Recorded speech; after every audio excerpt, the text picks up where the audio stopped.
Eh ben, je vais commencer par remercier bien sûr tous les participants au nom de la NSFA. Donc, on a initié ce petit cycle de webinaires il y a quelques mois pour essayer de s'adapter un petit peu comme tout le monde avec le contexte actuel qui ne nous permet pas de nous rencontrer physiquement. Il y a eu un premier webinaire, c'était sur Covid et atteinte cardio-métabolique. Donc, si jamais vous ne l'aviez pas suivi, qui vous intéresse, il doit être toujours, je pense, sur le site de la NSFA. Donc aujourd'hui, on va vous parler un petit peu d'imagerie d'athérosclérose. Et puis, le prochain webinaire, qui aura lieu, je crois, le mois prochain, sera sur la LP petit a. Donc, vous serez sans doute alerté par email. Et si ce n'est pas le cas, vous pourrez aussi aller sur le site pour le retrouver et pour vous y inscrire. J'en profite aussi pour vous rappeler qu'on avait fait l'impasse l'année dernière sur les congrès.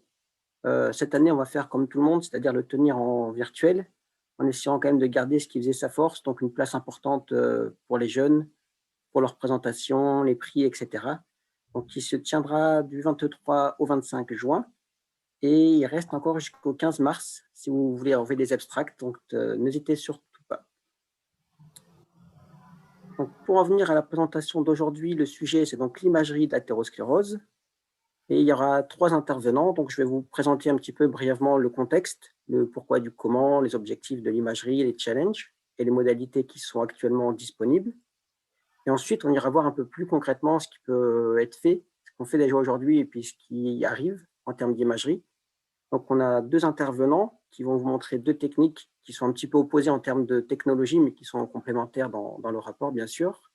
Donc, on aura le docteur Fabien Yaffil qui va vous parler d'imagerie moléculaire non invasive. Et ensuite, le docteur Latuca qui, lui, va vous montrer ce qu'on peut faire et les perspectives avec l'imagerie endocoronaire à haute résolution. Alors, je me présente très vite, Alexis Broisa, chercheur à l'INSERM, en charge de l'imagerie nucléaire des plaques d'athérome dans un laboratoire de Grenoble. Alors, avant d'aller plus loin, je voulais juste rappeler quels étaient les objectifs de cette imagerie de l'athérosclérose. Il y en a plusieurs. Ça peut intéresser tout d'abord les personnes qui font de la recherche fondamentale, donc en préclinique. Si on est capable de voir une plaque in vivo, ça va nous aider à mieux comprendre sa physiopathologie. Et ce qui est intéressant surtout, c'est que si on est capable de la voir de manière non invasive, sans avoir besoin de sacrifier les animaux en recherche, eh bien, on va pouvoir les suivre au cours du temps. Et donc ça va permettre de mieux comprendre quel est leur histoire naturelle, éventuellement aussi d'aller voir l'effet d'un facteur environnemental, d'un traitement, etc., sur ces plaques. Ça a aussi bien sûr un très grand intérêt pour le clinicien, pour mieux prendre en charge ses patients. Donc l'idée, c'était d'essayer vraiment de voir les plaques qui sont à risque d'événements pour prévenir ces événements. Et puis, ça va permettre d'adapter le traitement aux patients. Et enfin, ça a aussi un intérêt, l'imagerie, qui est assez important, qui va devenir sans doute encore plus important à l'avenir, dans l'aide à la mise au point de nouvelles thérapies. Donc, je voulais juste revenir un tout petit peu sur ces 2 derniers points. Concernant la place actuelle de l'imagerie en pratique clinique, généralement, l'imagerie, elle intervient à un stade où on a déjà identifié une population de patients qui étaient à haut risque d'événements coronaires. Donc, il y a eu, par exemple, des dosages sanguins, des antécédents familiaux, etc. Donc, on a une population, on sait qu'à l'intérieur, il y a des gens qui sont à haut risque de faire des événements. Et l'imagerie, elle intervient à ce moment-là pour essayer, dans cette population, de stratifier un petit peu mieux et de comprendre qui est à très haut risque et chez quel patient il faut être plus agressif en termes de thérapie et en termes de suivi, versus éventuellement des patients chez qui on peut l'être un petit peu moins. Et le dernier objectif, qui est d'aider à la mise au point de nouvelles thérapies, eh bien ça, c'est parce que vous savez tous sans doute que lorsqu'on veut tester une nouvelle thérapie dans le domaine de l'athérosclérose, c'est assez compliqué de faire des phases 3 pour une raison qui est très simple, c'est que pour pouvoir conclure sur l'efficacité du traitement, eh bien, il faut avoir un nombre d'événements qui est relativement important pour pouvoir faire des statistiques fiables.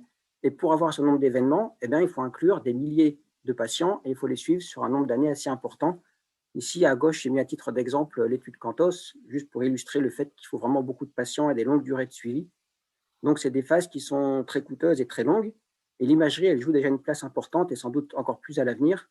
Elle va aider, elle ne va pas se substituer. L'endpoint final, ça sera toujours les événements, mais elle va permettre d'avoir un marqueur intermédiaire.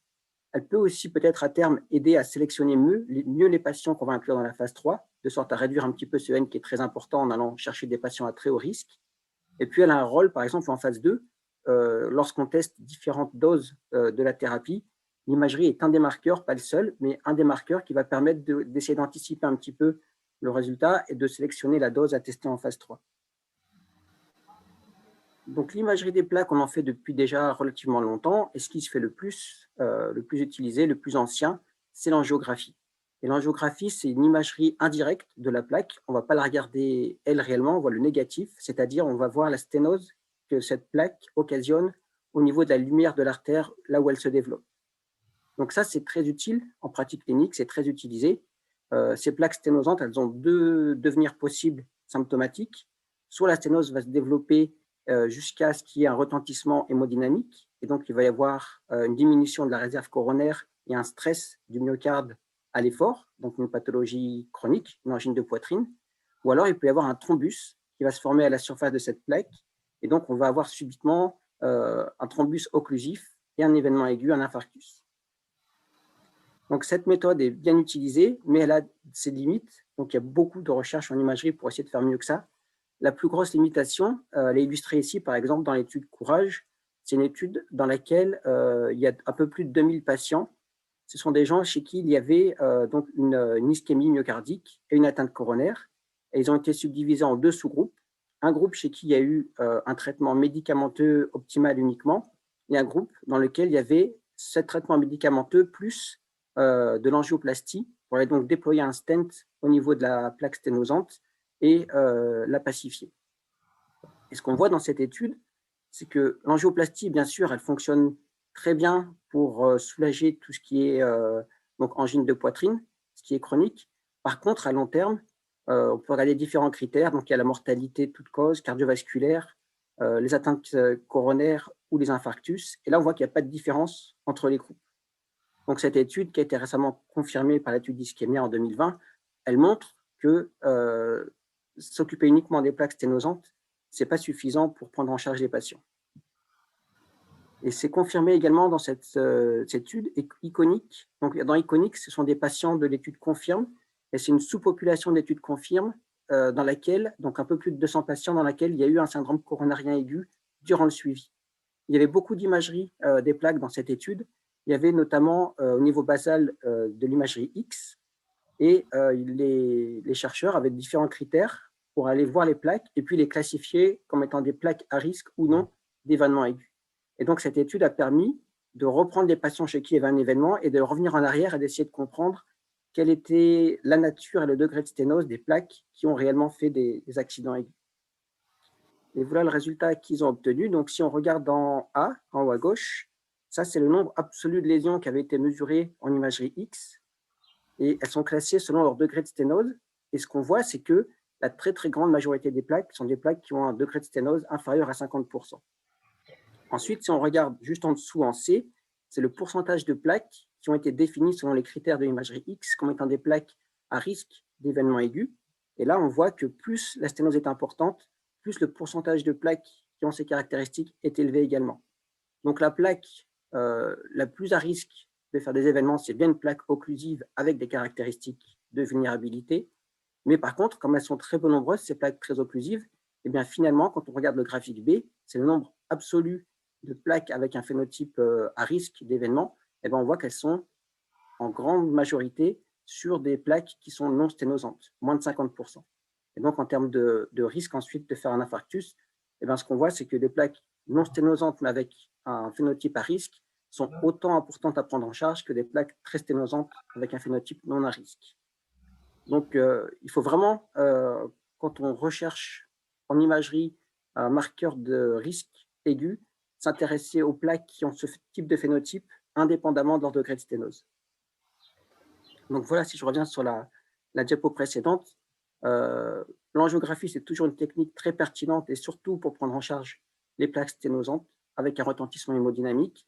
Par contre, si l'objectif, c'est de voir les plaques qui vont faire un accident aigu, dans ce cas-là, l'angiographie est insuffisante et l'objectif de l'imageur, le Graal, c'est de voir la plaque sur laquelle va se former le thrombus responsable de l'accident aigu. Alors, ce qui complique tout de suite un peu la tâche de cet imageur, c'est qu'il n'y a pas, vous le savez sans doute, une plaque unique qui va faire ce thrombus et cet événement aigu. Il y a celle qu'on connaît le mieux, la TCFA, donc fine cap fibroathéroma, un large cœur lipidique et nécrotique, beaucoup d'inflammation, une capsule fibreuse fine qui peut se rompre. Donc celle-là, on s'y est beaucoup intéressé ces 20 dernières années. Elle est responsable quand même de 60% à peu près des événements aigus, donc c'est la principale cible des imageurs et de la thérapie. Mais réellement, si on veut être très efficace en termes de prise en charge, il faudrait en imagerie être capable de voir non seulement cette lésion si elle est présente, mais également s'il y a d'autres types de lésions, notamment les plaques qui font des phénomènes d'érosion, qui sont aussi responsables de thrombus et d'événements aigus. Et après, il y a aussi les plaques avec les nodules calcifiés, même si elles induisent moins d'événements aigus, qui sont importantes à visualiser. Donc l'objectif est finalement un peu plus complexe. En imagerie, on veut savoir si, dans le réseau coronaire, il y a une de ces 3 lésions susceptibles de faire un accident aigu. Alors, il y a déjà des outils pour faire ce type d'imagerie. Il y a ici, dans ces exemples, dans les études Prospect, Scott Hart et Promise, il y a eu cette imagerie dans les coronaires, soit en ultrason, soit en rayon X. Et on peut voir ici sur l'exemple de droite, donc c'est l'étude de Scott Hart. Si on regarde les barres les plus à gauche, ça illustre le fait que c'est un très bon pouvoir prédictif négatif, parce que si sur un patient on voit aucun de ces 3 types de lésions, eh ben, sur les 5 ans qui suivent, il n'y aura pratiquement aucun événement coronaire. Par contre, l'inverse n'est pas vraiment vrai. Si on prend le patient le plus à risque selon l'imagerie, donc celui qui a des plaques qui sont obstructives et avec un phénotype à risque, et bien sur 5 ans, finalement, on n'a que 5% d'événements. Donc chez 95% des gens chez qui on a trouvé une plaque à risque, il n'y aura aucun événement aigu. Donc ça, c'est une limitation et elle a différentes causes sans doute. Ce qui est probable, c'est que ce n'est pas une pathologie si infréquente. Donc on peut trouver une plaque à risque, sans doute chez beaucoup de gens. L'imagerie se trompe probablement pas dans 95% des cas, mais il n'y a pas un lien direct finalement entre la présence d'une plaque à risque et l'événement aigu. Il peut y avoir par exemple une rupture qui survient effectivement, mais qui est totalement asymptomatique, parce qu'au moment où ça va se rompre, il y a d'autres facteurs à prendre en compte, comme les marqueurs sanguins, protrombotiques, et il peut très bien ne pas y avoir de thrombus du tout au moment de la rupture. On sait aussi que l'histoire naturelle des plaques, elle n'est pas linéaire, elles ne vont pas forcément évoluer toujours dans le sens de plus de risques. Sur le schéma à droite, ce qu'on voit, c'est des plaques qui ont été imagées en ultrason à l'état basal, et puis encore un an après. Et donc, une plaque, par exemple, qui a été classée comme étant une plaque à risque, une plaque TCFA ici en rose, quand on la reprend un an plus tard et qu'on la revoit en imagerie, il est tout à fait possible qu'elle ait changé un petit peu de structure et qu'elle soit finalement plus classée comme étant une plaque à risque parce que la chape fibreuse, par exemple, s'est épaissie.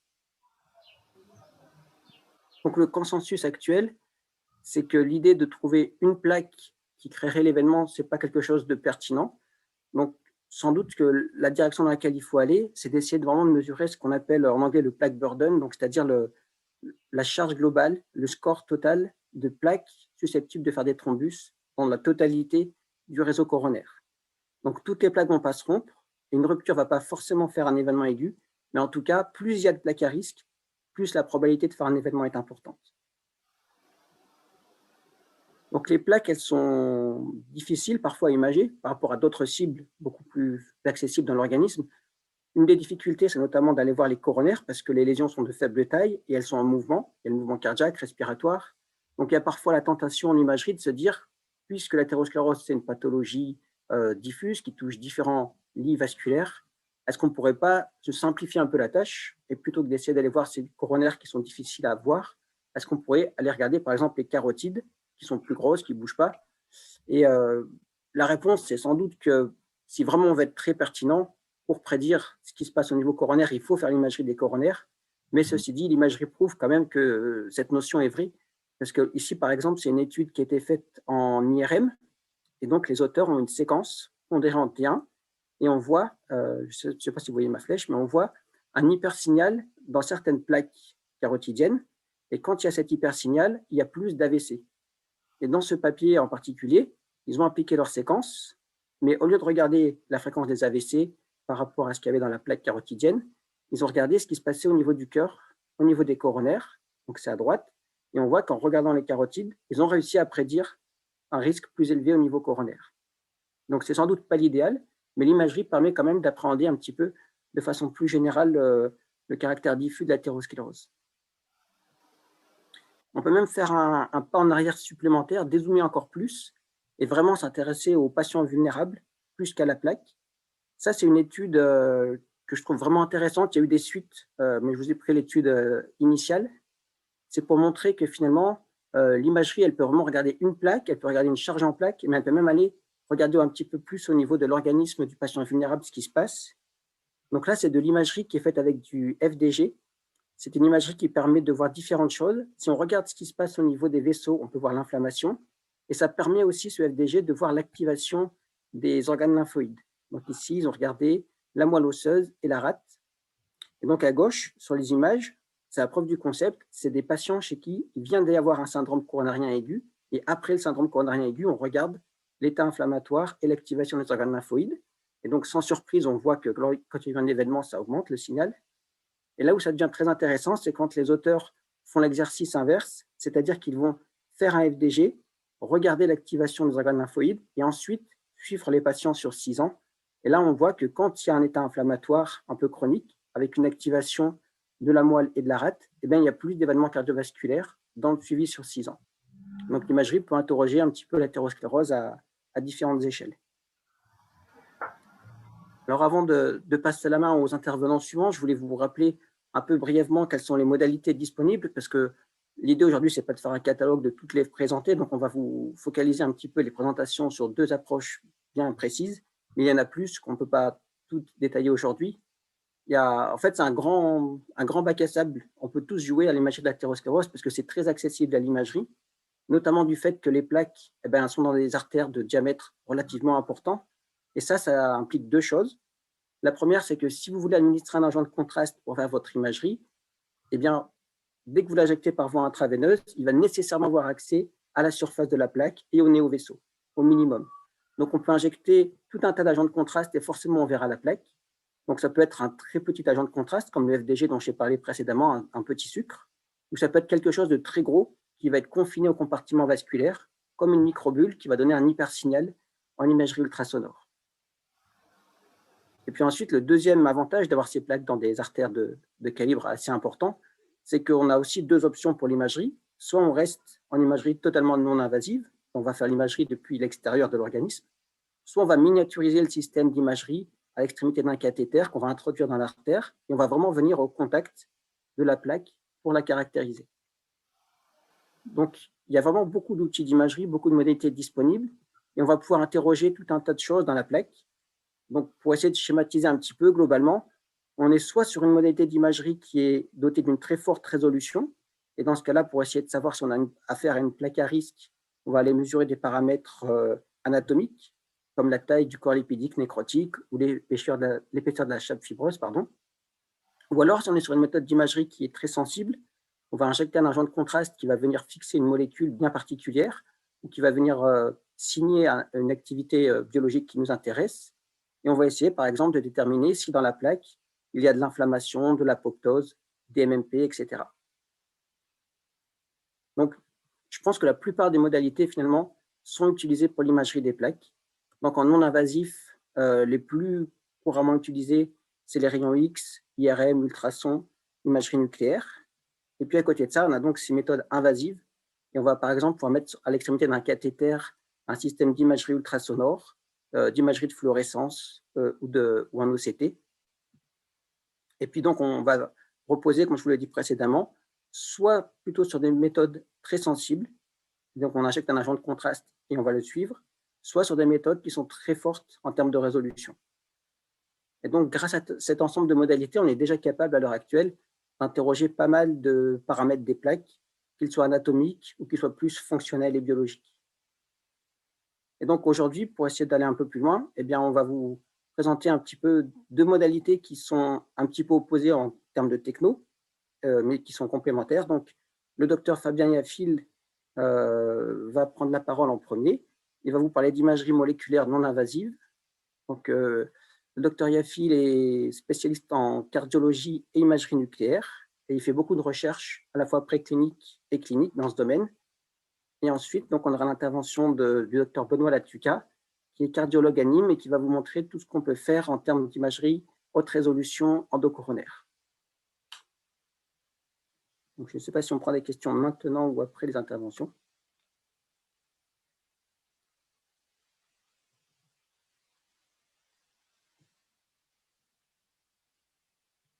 Si on prend les questions, je n'ai pas vu s'il y avait un fil de questions, je n'ai pas regardé du tout. Oui, j'ai regardé, et pour l'instant, il n'y a pas de questions. N'hésitez pas à poser une question.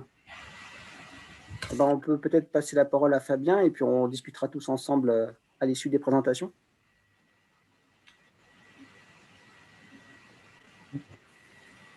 Oui, puis on peut dire aux personnes de mettre en chat des questions si elles en ont. N'hésitez pas. Oui, je ne vous l'ai pas dit au début, ouais. N'hésitez pas à en poser.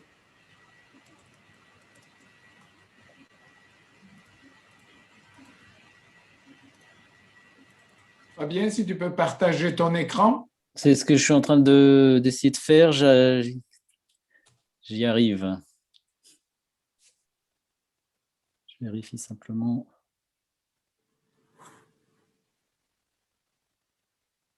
Je pense que c'est celle-là.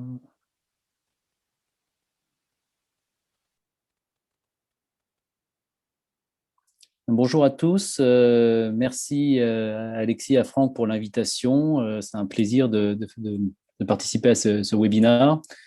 Bon, Alexis a fait une très belle présentation et a bien présenté les problèmes. Il y aura peut-être un petit peu de redite, mais je pense que c'est important de bien poser les bonnes questions et puis de discuter de ces problèmes.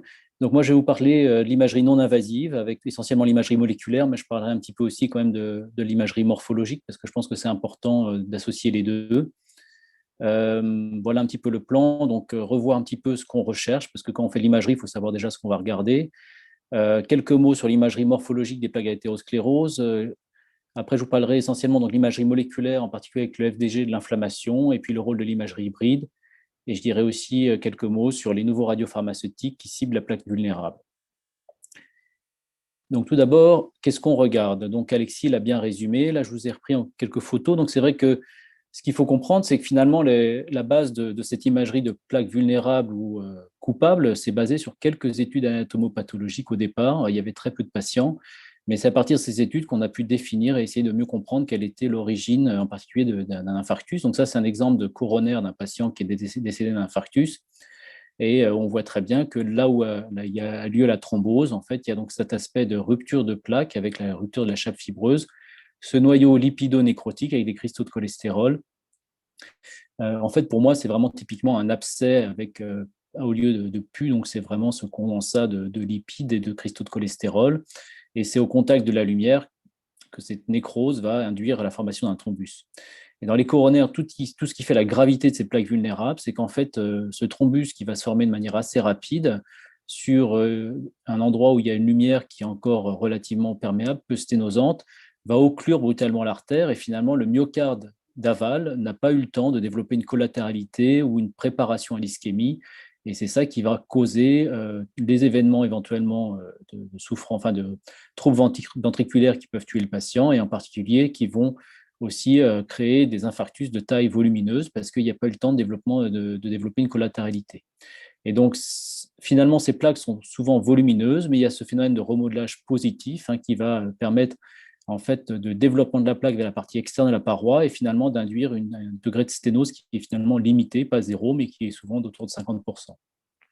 À l'inverse, les plaques stables, elles ont ce phénotype plutôt peuvent être sténosantes, souvent avec cette chape fibreuse plus épaisse et plutôt un remodelage donc plutôt constrictif, enfin peu de développement vers la partie externe de la paroi.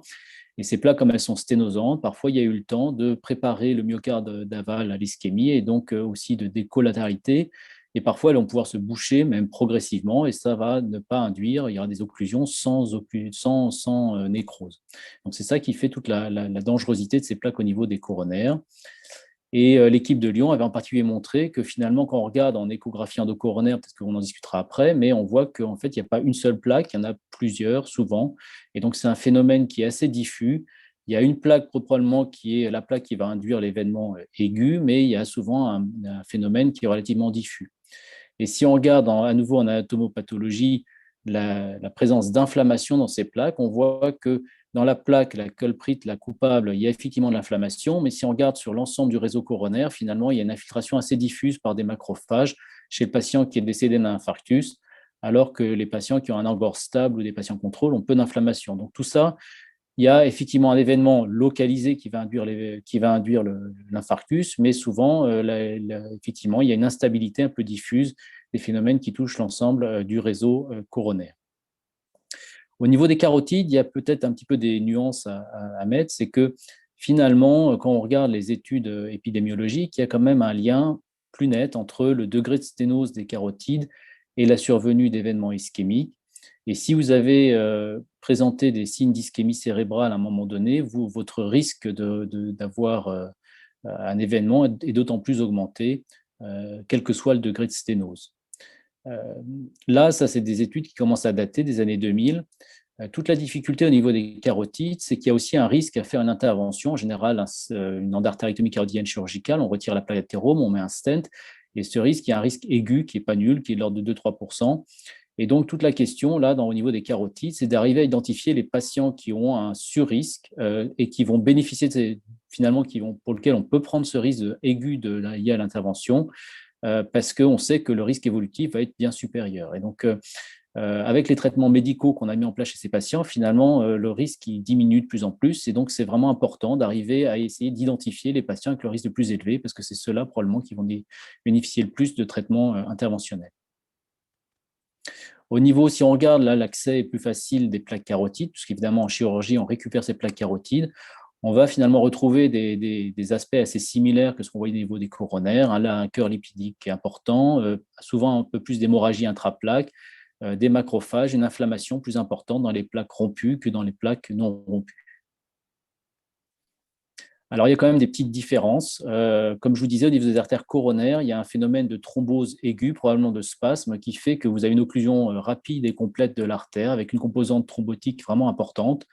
Et c'est souvent des plaques relativement modérées qui peuvent induire cet événement.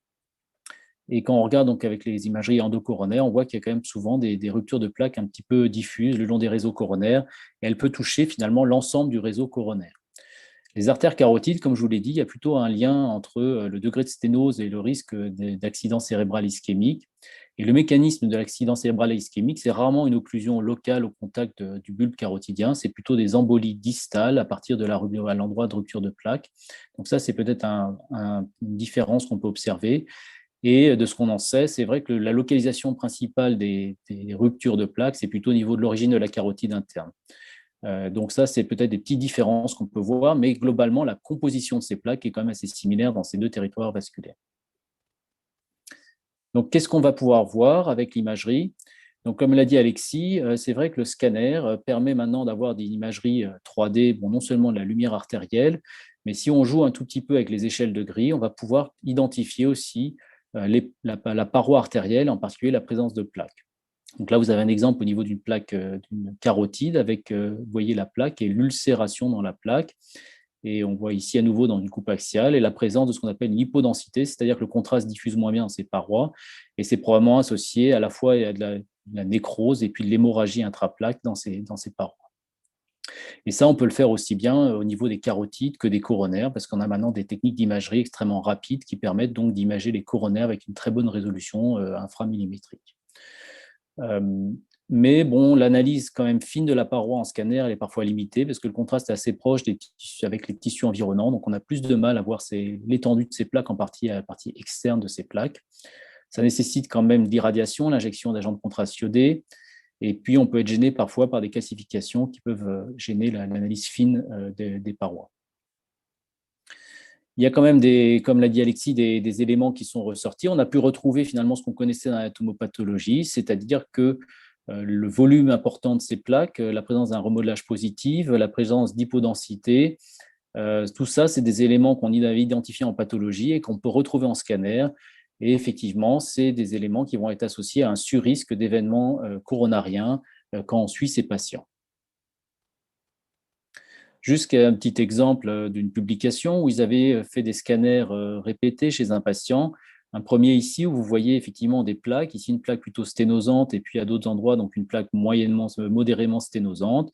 Le patient avec 15 mois plus tard un nouveau coroscanner. On voit peut-être qu'il y a une petite évolutivité de la plaque non sténosante, mais vous voyez que ce n'est pas toujours facile de voir cette évolutivité. Et 27 mois après, vous voyez donc un délai relativement long, le patient développe finalement l'infarctus au contact de cette plaque non sténosante. Mais vous voyez que les délais sont relativement longs et que donc même si vous avez une plaque vraiment d'aspect vulnérable, la survenue d'un événement n'est pas toujours rapide. Et là, on retrouve dans cette étude japonaise ici, où ils avaient regardé les patients qui avaient ces plaques à haut risque, remodelage positif, hypodensité, versus des patients qui n'avaient pas ces plaques à haut risque. Et on voit qu'effectivement, il y a un surrisque chez vous, savez, ces plaques non sténosantes avec de larges volumes, avec ces hypodensités. Mais si on regarde finalement le risque du patient par année, vous voyez qu'on est à peu près à 20% d'événements sur 10 ans, donc c'est du 2% par an. Donc c'est vrai que c'est élevé, mais ce n'est pas non plus majeur. Donc on identifie une population à plus haut risque, mais on n'a pas non plus une population à très haut risque.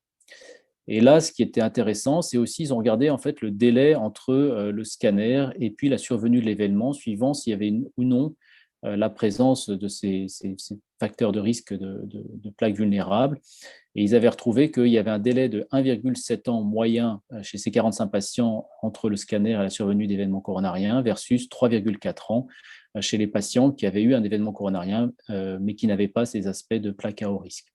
Donc on voit qu'il y a quand même un signal, c'est clair, que la présence de ces aspects de plaques vulnérables s'associe à un surrisque, mais ce n'est pas non plus 100%. Et puis, dans ces cas, il n'y avait que 50% donc des événements coronariens qui étaient associés à ces plaques à haut risque et avec un délai qui était quand même relativement long de 1,7 années. Alors, l'autre imagerie qu'on utilise est non invasive pour regarder les plaques, mais plus particulièrement au niveau de carotide, c'est l'IRM. L'IRM qu'on appelle multicontrast parce qu'on utilise différents types de séquences. Et l'avantage principal de l'IRM, c'est qu'on va pouvoir faire des coupes et on va pouvoir voir, grâce à l'IRM, avoir un très bon contraste entre la lumière avec des systèmes de différentes façons où on arrive à avoir une cavité en général noire ou blanche et un contraste très bon avec la paroi qu'on peut détecter. Et on peut avoir une résolution spatiale au niveau des carotides qui est relativement élevée. On va pouvoir analyser. Donc, ce qui a été montré, c'est qu'on peut identifier les différents composants de la paroi, de la plaque, la présence d'un noyau lipidique, l'hémorragie intraplaque, la rupture de la chape fibreuse et évidemment le volume total de la plaque et éventuellement la vascularisation de la plaque. Une des limites de cette technique, c'est qu'elle prend quand même elle demande un temps assez long d'acquisition et une expertise. C'est clair que moi j'en ai fait un petit peu, c'est pas simple d'analyser ces IRM et donc ça c'était un facteur un petit peu limitant quand même de ces techniques parce que l'analyse est loin d'être simplexe et ça pour l'instant probablement été une des raisons pour lesquelles elle n'est pas utilisée de manière large et est encore réservée à des centres experts. Mais au niveau des carotides, c'est clair que ça peut être assez intéressant pour identifier certaines de ces caractéristiques de plaques vulnérables. En revanche, au niveau des coronaires, ça reste quand même extrêmement compliqué parce que là, on se retrouve dans des contraintes en termes de taille d'artères et de résolution temporelle qui sont vraiment un peu, pour l'instant, rédhibitoires pour arriver à analyser précisément la paroi des artères coronaires. Donc, juste comme vous êtes dans les sociétés d'athérosclérose, c'est vrai que ce qui est intéressant, c'est que cette imagerie, finalement, elle a pu peut-être conforter des hypothèses biologiques au départ. Il y avait l'idée que l'hémorragie intraplaque jouait un rôle dans la progression du noyau lipidique, lipidonécrotique, et c'était donc Renou Virmani qui avait, sur une étude pathologique, avait retrouvé qu'en fait, dans le noyau lipidonécrotique, il y avait des marqueurs provenant de la membrane des globules rouges, de la glycophorine et du fer, probablement de l'hémoglobine, qui étaient associés, qu'on retrouvait dans les noyaux lipidonécrotiques, d'autant plus qu'ils étaient volumineux. Et donc, c'était l'hypothèse que l'hémorragie intraplaque, par l'apport de cholestérol des globules rouges, allait jouer un rôle important dans la progression du noyau lipidonécrotique.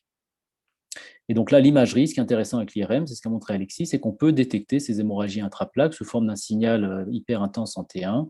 Et donc, il y a une équipe sur un petit nombre de patients, vous voyez 30 patients, qui s'est intéressée justement à faire cette imagerie et à regarder s'il y avait des hémorragies intraplaques et la taille du noyau lipidique et la taille de la plaque globale.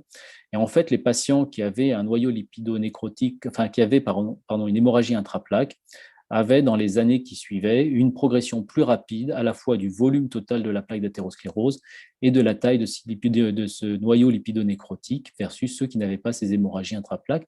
Donc, quelque part, c'est une forme de validation de l'hypothèse basée sur la pathologie initiale qu'on a pu faire chez les patients.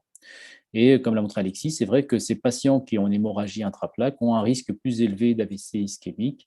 Mais là encore, on est à des délais de l'ordre de 2-3 ans, enfin, ce n'est pas immédiat. Donc ça, c'est des choses, on voit probablement qu'il y a peut-être un facteur de progression de la plaque initiale associé à ces marqueurs et que l'événement survient plutôt de manière un peu plus tardive. Donc ça, c'est la partie morphologique. Vous voyez qu'on a déjà pas mal d'éléments qui permettent d'identifier ces plaques vulnérables. Et un dernier point, c'est la partie biologique. On sait qu'il y a une biologie particulière dans ces plaques vulnérables. Un des outils qu'on a beaucoup utilisé ces 10 dernières années, c'est ce qu'on appelle le fluorodéoxyglucose. C'est en fait un glucose marqué, mais qui ne va pas être dégradé dans le cycle de Krebs et qui va s'accumuler dans les cellules et qui va suivre le transport du glucose, mais ne pas être dégradé, donc s'accumuler dans les cellules. Et classiquement, c'est un marqueur d'activité métabolique. Et l'activité métabolique, c'est intéressant dans l'athérosclérose parce que les macrophages ont une activité métabolique élevée, en particulier lorsqu'ils sont activés, vont consommer beaucoup de sucre. Et donc, on a fait l'hypothèse que ce FDG, qui est un marqueur d'activité métabolique, pourrait aider à estimer le degré d'inflammation dans les plaques, qui est aussi un marqueur de vulnérabilité des plaques. Donc maintenant, les premières études datent de maintenant il y a quasiment 20 ans, qui étaient faites par James Rudd à Cambridge. Il avait regardé, comparé la fixation de ce FDG dans les plaques carotides, suivant le côté de l'AVC versus l'autre côté. Et il a observé effectivement que les plaques du côté de l'AVC avaient un signal plus élevé que celles qui étaient du côté contralatéral, chez les patients qui avaient fait un AVC ischémique. Et ensuite, il y avait Ahmed Tawakkol à Boston qui avait comparé l'intensité du signal FDG avec l'importance de l'infiltration par les macrophages de ces plaques qui étaient récupérées après chirurgie. Et il a pu confirmer que plus vous avez de FDG mesuré dans ces plaques carotides en TEP, plus vous avez de macrophages détectés en histologie. Donc, on semble tenir un marqueur assez intéressant de l'activité inflammatoire dans les plaques. Alors, la TEP, maintenant, de plus en plus, elle n'est pas faite de manière isolée. Classiquement, on l'associe à un scanner. Donc, c'est une imagerie comme hybride.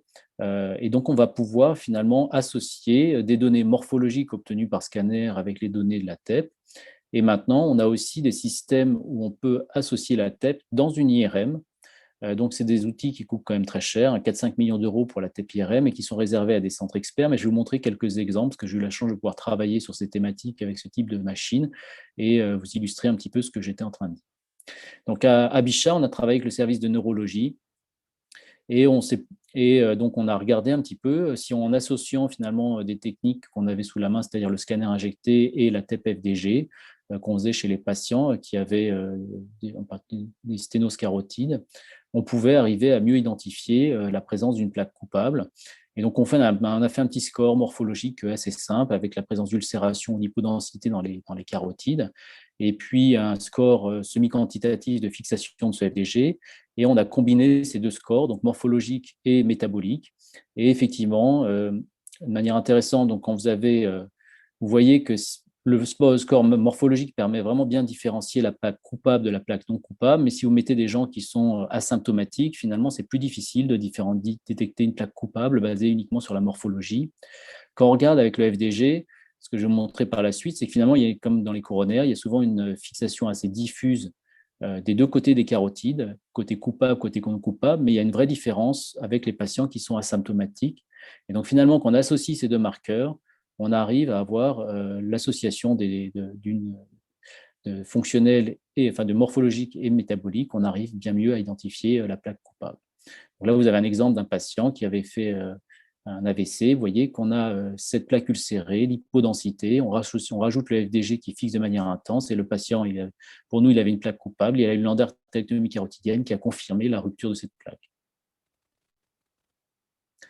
Alors évidemment, souvent quand il y a des sténoses serrées chez un patient et qu'il y a un AVC du même côté, classiquement, on considère qu'il faut l'opérer. Donc c'est vrai que l'apport, c'était plus de la validation qu'on faisait, mais juste quelques petites applications qui peuvent être intéressantes. C'est vrai que souvent, maintenant, de plus en plus, on a des patients qui sont de plus en plus âgés, qui ont différentes causes de plaques.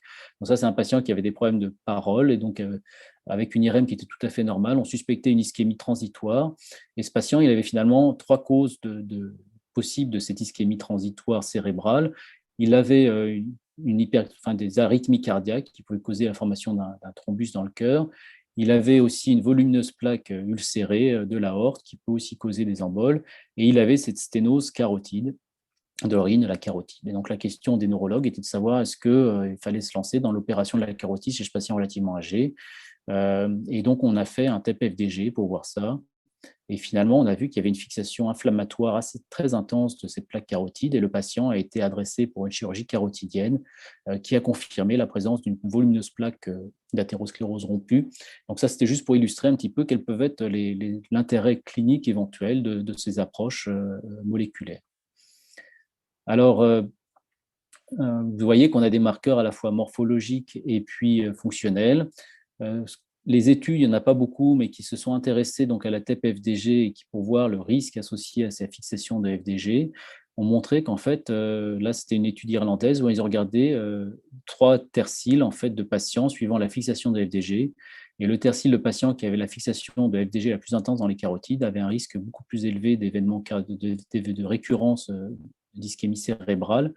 Ce qui est intéressant, c'est que finalement, ce FDG permet de prédire le risque de récidive à relativement court terme. Vous voyez que dès les 30-40 premiers jours, on avait déjà des récidives d'événements ischémiques quand vous avez cette inflammation dans les plaques. Et juste par comparaison, si vous regardez ces marqueurs d'imagerie, d'IRM, d'hémorragie intraplaque, là, vous avez un marqueur qui est plutôt à moyen terme, en fait. Donc, vous voyez qu'il y a peut-être quand même un intérêt d'associer ces différents marqueurs en termes de prédiction du risque de récidive. Alors, une autre histoire intéressante, j'essaie de vous illustrer un petit peu ça, c'est grâce à l'équipe de neurologie de Bichat qu'on a pu un petit peu explorer ces patients, mais c'est pour montrer aussi que c'est vrai que ces outils d'imagerie sont quand même des moyens de mieux comprendre la maladie chez les patients directement, et ça, c'est quand même, je trouve, assez intéressant. Là, c'est un patient qui avait fait cette fois-ci, donc à nouveau, un accident ischémique transitoire, avec cette fois-ci en IRM, il y avait quand même un petit signal de souffrance du côté gauche. Mais l'équipe de neurologie avait cherché partout une cause à cet accident cérébral, n'avait rien retrouvé. Et en désespoir de cause, ils avaient adressé finalement en TEP pour voir s'il n'y avait pas un cancer occulte ou une vascularite, éventuellement quelque chose. Et on lui avait fait la TEP et on avait noté qu'il y avait une fixation un petit peu intense au niveau de l'origine de la carotide ici. Et donc, on a complété par un scanner injecté. Si vous regardez le scanner lui-même, vous regardez la lumière artérielle, vous diriez qu'il est complètement normal, vous ne voyez rien. Mais comme on avait ce signal un petit peu assez intense au niveau de la carotide, l'origine de la carotide, on a regardé un petit peu plus en détail. Alors, je ne sais pas si vous voyez bien, mais ça, c'est pour montrer aussi la difficulté du scanner. Mais en fait, il y avait un croissant qui ressemblait à une plaque avec une petite hypodensité, exactement à l'endroit où on avait la fixation. Et donc, ce qui est amusant, c'est du côté de l'AVC.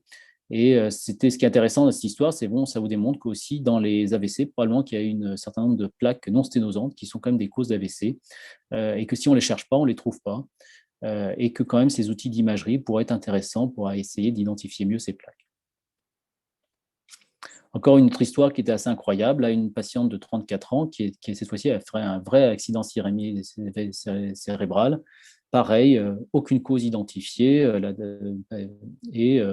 Bon, il y avait juste une identification, une petite sténose évaluée à 30% de l'origine de la carotide interne droite, mais qui est estimée comme non significative. Et pareil, était adressé en TEP pour voir s'il n'y avait pas des facteurs qui pourraient expliquer cette thrombose, en particulier un cancer occulte. On retrouve là, cette fois-ci, une fixation au niveau du bulbe carotidien, très intense en FDG. On complète par un scanner. Et le scanner, finalement, là aussi, on regarde, on voit quand même cet épaississement de la paroi, et puis on retrouve un petit élément qui se promène dans la lumière artérielle. Et là, on l'a complété par une IRM haute résolution. Et vous voyez que de manière assez incroyable, cette dame qui n'avait pas de facteur de risque vasculaire, qui était jeune, elle avait une plaque rompue avec ce volumineux noyau lipidique, la rupture de la chape fibreuse et la présence probablement d'un thrombus au contact. Donc ça, c'est pour vous illustrer un petit peu que vraiment, il y a une partie, je pense en particulier précoce de l'athérosclérose qu'on sous-estime et qu'on ne voit pas parce qu'on ne cherche pas. Et donc vraiment, l'imagerie pour ça peut être intéressante. Alors après, je suis parti à Munich où il y avait cette TEP IRM et ils avaient une étude en cours justement avec l'IRM pour voir évaluer les plaques non sténosantes. Et donc, ils ont rajouté la TEP et donc j'étais bien content parce que ça m'intéressait beaucoup. Et donc, on a fait ça chez 18 patients qui avaient un AVC récent pour lequel on n'avait pas de cause retrouvée, une sténose à moins de 50%. Donc, ils ont été imagés avec une TEP IRM avec le FDG. Et vous voyez, quand là, vraiment, je trouve que c'est des images qui sont assez jolies parce que là, on retrouve finalement ce qu'on retrouve en atomopathologie. Là, vous avez l'exemple de l'IRM avec cette plaque non sténosante, avec ce remodelage finalement positif au niveau de la carotide. Vous avez sur un aspect sur la séquence T1 de noyau lipidique, l'hémorragie intraplaque, la fixation de FDG du côté de l'AVC. Donc finalement, donc là aussi, probablement la cause de l'AVC chez ce patient. Et donc, finalement, avec ces imageries à la fois morphologiques et moléculaires, on retrouve tous les éléments qui avaient été identifiés en atomopathologie.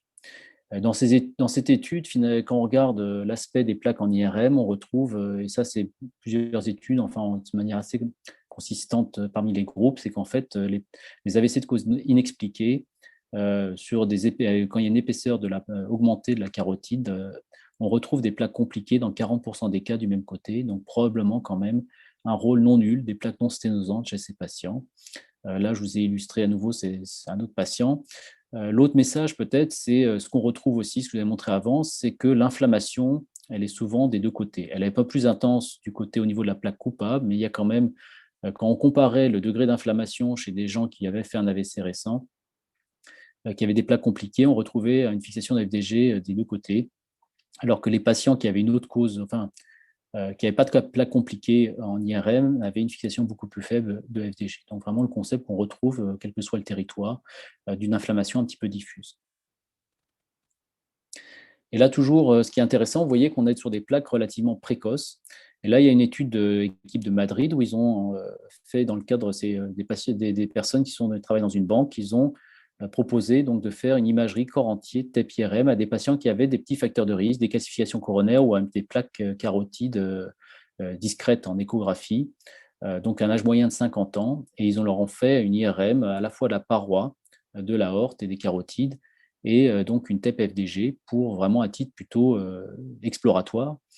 Et en fait, ils ont trouvé qu'il y avait des fixations focales de FDG dans l'aorte dans 60% des cas avec pas de plaques détectées en IRM. Et dans 10% des cas, il y avait des plaques avec des aspects de plaques, avec des critères de vulnérabilité. Et donc ça, cette étude, évidemment, ces patients vont continuer à être suivis, donc ça va donner vraiment une histoire intéressante de l'athérosclérose, parce qu'on va pouvoir suivre l'évolution de l'athérosclérose chez ces patients, c'est vraiment extrêmement intéressant. Et ce qui est intéressant aussi dans cette étude, c'est qu'on voit que finalement ce signal inflammatoire apparaît à des stades a priori assez précoces de l'évolution. Alors après, une autre étude qu'on avait faite à Bichat, s'appelle Biocore, on avait regardé en fait screener des patients à la fois, donc on va vous en parler après, mais ça s'appelle l'échographie endocoronaire avec VH pour regarder l'instabilité des plaques. On leur avait fait un scanner de l'aorte et des carotides et un TEP FDG et pour comparer un petit peu l'aspect dans les différents territoires. Et là, je vous ai montré un exemple qui était assez intéressant de patient. C'est un patient qui initialement était rentré par la case cardiologique avec un syndrome coronarien aigu, sans enstémie, comme on dit, du côté de la circonflexe, avec on retrouve ici en rouge une plaque qu'on considère comme instable de la circonflexe. Si on va regarder dans la coronaire droite, on retrouve, comme je l'ai dit tout à l'heure, une plaque instable dans la coronaire droite.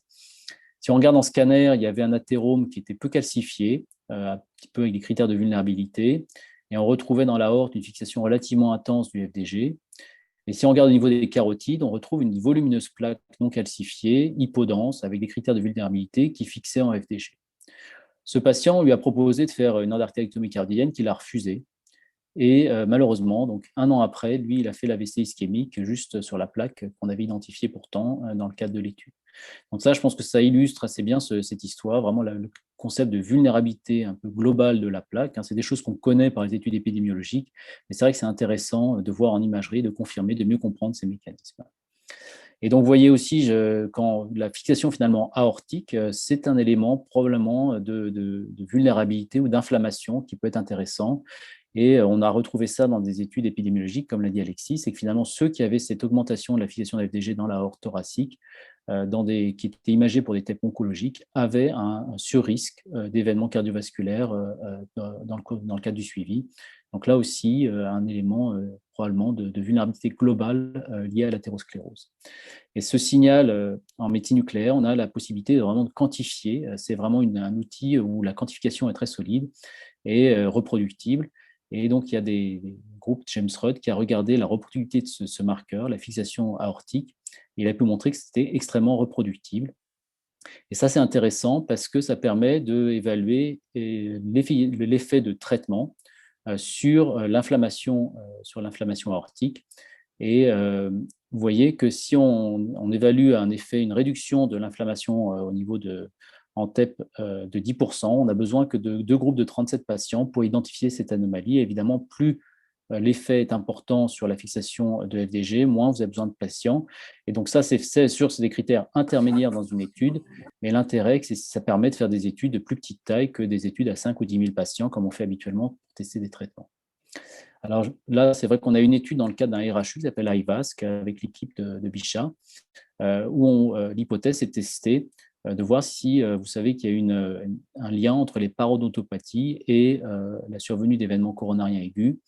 Et l'hypothèse de cette étude, c'était de tester, de voir si le traitement intensif des parodontopathies pouvait avoir un effet sur l'inflammation vasculaire mesurée en TEP-FDG.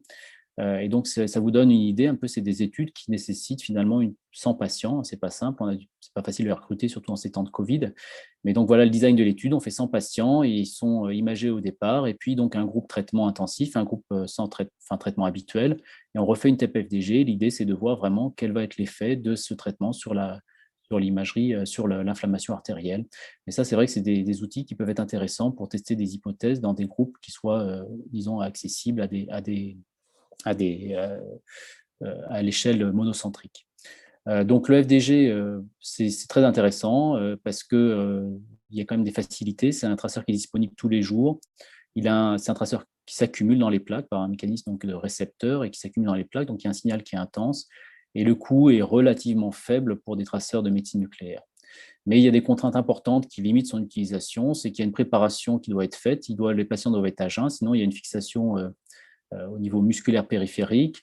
Il y a des interactions avec la glycémie circulante, donc ça peut être assez gênant, en particulier chez les diabétiques.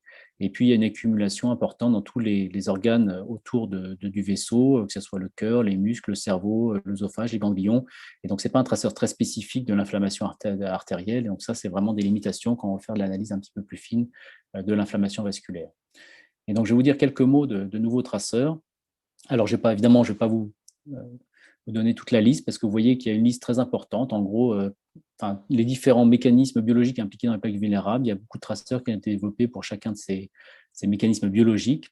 Je vais juste en illustrer par deux que je trouve, qui me paraissent intéressants et sur lesquels j'ai aussi un petit peu travaillé. C'est le premier, c'était à Munich, c'était un traceur qui cible le récepteur CXCR4. Donc, c'est le traceur, en fait, le CXCR4, c'était initialement découvert comme un corécepteur du VIH dans les lymphocytes. Et donc, c'est un traceur qu'on savait qui est exprimé sur les cellules inflammatoires. Mais finalement, comme souvent, c'est l'histoire du CXCR4. Après, c'est focalisé. Il y a des gens qui sont intéressés à la partie oncologique. Ils ont remarqué que quand vous avez une surexpression du CXCR4, vous avez souvent associé à des cancers plus agressifs. Et donc, il y a un radiopharmaceutique qui a été développé pour cibler le CXCR4 à but plutôt oncologique, pour stratifier la gravité des cancers. Et donc, après, moi, je suis arrivé à Munich, il y avait ce traceur qui était disponible. Et donc, je suis revenu finalement au départ, c'est-à-dire à se dire, est-ce qu'on ne pouvait pas l'utiliser pour imager l'inflammation dans l'athérosclérose. Et là aussi, ce qui est intéressant, c'est que finalement, sur les modèles de souris, le récepteur CXCR4, il y a c'est très difficile de savoir s'il a des effets délétères ou positifs. Suivant le stade évolutif, c'est très variable.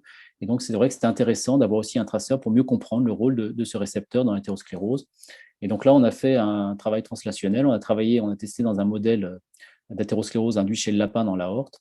Avec ce traceur, on a pu identifier qu'il y avait une fixation dans l'aorte de ces lapins athéroscléreuses. Vous voyez ici qu'il y avait aussi une fixation dans la rate qu'on pouvait bloquer. Donc, c'était une fixation assez spécifique. Et en médecine nucléaire, on a aussi l'avantage de pouvoir faire de l'autoradiographie, ce qui permet de localiser après injection le traceur. On a pu voir qu'effectivement, le traceur se localisait bien dans la aorte abdominale de ces lapins, là où était exprimé le récepteur CXCR4. On a ensuite, alors en Allemagne, ils ont une facilité de passage à l'homme. Peut-être qu'à Grenoble, ils pourront être en vieux là-dessus, mais on a pu faire quelques patients aussi dans le cas de réglementation qui sont un petit peu plus laxistes. Et donc, on a pu imager des patients avec ce traceur, Pintixafor, et donc avec des sténoses carotides. On a pu identifier effectivement qu'il y avait une fixation de ce traceur dans les plaques carotides de ces patients. Vous avez ici un ganglion lymphatique, une adénopathie inflammatoire. Donc, on voit que c'est assez intéressant. Et ce récepteur, en fait, était exprimé essentiellement sur les macrophages et sur les cellules endothéliales activées. Donc, un traceur assez prometteur pour l'imagerie de l'athérosclérose. Et je dois dire que le fait de pouvoir injecter un traceur sans avoir à faire toute la préparation de jeûne et de préparation pour le FDG, quand on le fait pour quelques patients, on se rend compte à quel point c'est un gros avantage d'avoir des traceurs spécifiques. Et ça, c'est certainement un élément extrêmement important si on veut faire ce type d'imagerie. Alors, je ne sais pas si j'ai le temps de parler du FNA, je n'ai pas vu le temps. Je vais juste quelques mots sur le fluoride, parce que c'est un traceur dont on parle beaucoup. Donc le FNA, en fait, c'est un vieux traceur qui est un marqueur qui se fixait dans l'os. Le fluoride, c'est du fluor pur, qui permettait de faire des TEP osseuses. Et donc, de manière intéressante, ils sont intéressés à ce traceur pour voir si ça pouvait prédire la calcification active dans les sténoses aortiques. Et en faisant cette étude clinique, ils se sont rendus compte qu'il y avait aussi un signal dans les coronaires. Et donc, l'équipe d'Édimbourg a essayé de mieux comprendre d'où pouvait venir ce signal dans les coronaires et a fait une étude un peu dédiée à ça. Et ils ont pu confirmer qu'en fait, chez les patients qui, après stenting, ils ont trouvé une fixation de ce fluoride dans la plaque qui avait été stentée. Et ils ont même pu montrer que dans les plaques avec des caractéristiques instables en IVUS, il y avait une fixation de ce traceur. Et donc, il y avait quand même, c'est vrai que ça paraissait incroyable, c'est que ce traceur à visée osseuse s'accumulait dans les plaques vulnérables. Et de manière intéressante aussi, c'est qu'ils avaient remarqué que ce traceur se fixait dans des plaques vulnérables où parfois il n'y avait pas de calcification. Donc, ça posait des vraies questions de savoir quel était le mécanisme de fixation de ce traceur. Et en fait, ils ont fait une étude complémentaire. Ils ont regardé, essayé de comprendre un petit peu quel était le lien avec les calcifications. Et ce qu'ils ont remarqué, c'est qu'en fait, ce traceur se fixe essentiellement dans les microcalcifications, parce que ces microcalcifications ont une surface relativement importante de fixation du traceur par rapport aux macrocalcifications. Et ces microcalcifications, finalement, ont un signal assez faible en scanner. On a du mal à le détecter par rapport aux macrocalcifications.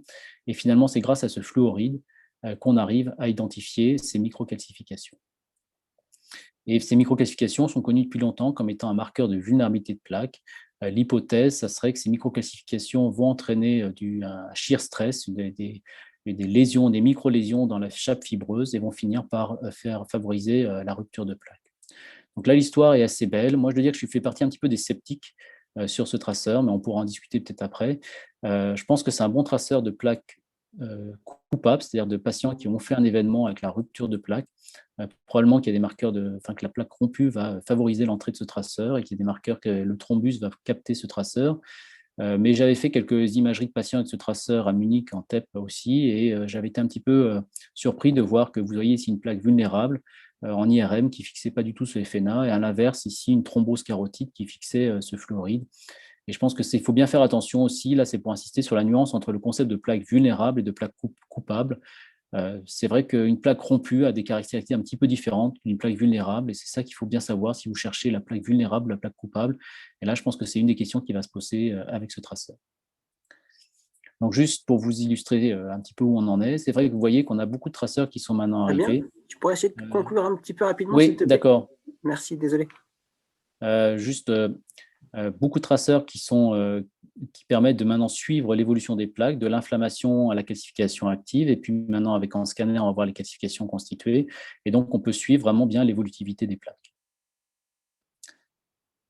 Alors, juste pour conclure, donc, je voulais vous montrer que c'est vrai que ces imageries non invasives permettent maintenant d'identifier des plaques d'athérosclérose à des stades plus précoces, que ce soit le coroscanner ou l'IRM, que l'imagerie moléculaire permet d'identifier les processus biologiques directement chez les personnes, chez les patients, et qu'on voit qu'il y a quand même des informations extrêmement intéressantes, à la fois pour détecter les plaques éventuellement qui vont entraîner des événements et puis les plaques qui vont progresser. C'est intéressant d'associer ces deux imageries, morphologiques et moléculaires. Probablement que si on avait des traceurs plus spécifiques que le FDG, ça serait plus facile à les utiliser en clinique. Ces outils, je pense vraiment, vont nous aider à mieux comprendre l'évolution de l'athérosclérose et nous aider à peut-être développer des thérapies plus ciblées pour mieux adapter au phénotype des patients. Voilà, je vais juste conclure en remerciant évidemment toutes les personnes qui ont été impliquées dans toutes ces études. C'est des travaux qui ont pris plusieurs années. Et puis, je vais te repasser la main à Alexis. Merci beaucoup. Excuse-moi de t'avoir un petit peu brusqué. Je voulais être sûr qu'il nous reste le temps pour Benoît et éventuellement pour quelques questions. Oui, non, mais je n'avais pas de timer. C'est vrai que je n'ai pas vu quelle durée j'avais parlé. Écoute, il y a eu deux questions pendant ton intervention que je peux te faire remonter. La première, c'était sur l'imagerie au niveau des carotides. Est-ce que le FDG voit aussi ce qui se passe au niveau de l'adventice, notamment les organes lymphoïdes tertiaires, ou est-ce que c'est que intraplaque? Non, on voit tout. D'ailleurs, probablement qu'il y a une partie du signal FDG qui est localisée plutôt dans l'adventice, ça c'est sûr. J'avais essayé de récupérer des adventices pour voir ça, mais c'est très compliqué de demander ça aux chirurgiens parce qu'ils n'aiment pas trop, parce qu'en fait, c'est ça qui leur permet de faire tenir les carotides et donc ils ne veulent pas vous donner ce bout-là. Mais probablement que le signal FDG est aussi beaucoup plus complexe que ce qu'on veut bien dire, ce n'est pas que du macrophage, et qu'effectivement, il y a une grosse part d'inflammation adventicielle qui doit jouer un rôle dans ce signal. Ok, merci beaucoup. Et il y avait aussi une question, est-ce que le stress oxydatif peut être utilisé comme un marqueur? Il y a des outils de stress oxydatif. La difficulté, c'est comme tout marqueur, il faut arriver. L'athérosclérose, c'est un peu une poubelle qui retient tout. Et donc, il faut arriver à avoir des marqueurs qui soient finalement la rétention dans la plaque soit non spécifique, soit la plus faible possible. Et donc, c'est pour ça qu'il faut des outils. L'idéal, c'est un traceur qui est capté par les cellules et qui s'accumule parce que c'est ça qui va permettre de gagner en spécificité et qui va bien vite sortir de la plaque. Tout ce qui est les traceurs, plus ils ont tendance, c'est des traceurs comme ça, le stress oxydatif, enfin, si c'est un stress oxydatif intracellulaire avec un marqueur assez spécifique et qui s'accumule dans la cellule, c'est des choses qui peuvent être intéressantes. Tout ce qui est matrice extracellulaire, c'est quand même beaucoup plus compliqué parce que là, pour gagner, comme il y a une rétention un petit peu non spécifique dans les plaques, ça peut être difficile de faire la part entre ce qui est spécifique et non spécifique dans la matrice extracellulaire. Ok, merci beaucoup. Je pense que s'il y a d'autres questions, on essaiera d'y revenir après, mais je pense qu'on va passer la parole à Benoît pour être certain qu'on puisse aller au bout de toutes les présentations. Alors, merci Alexis. Donc, je vais partager ça.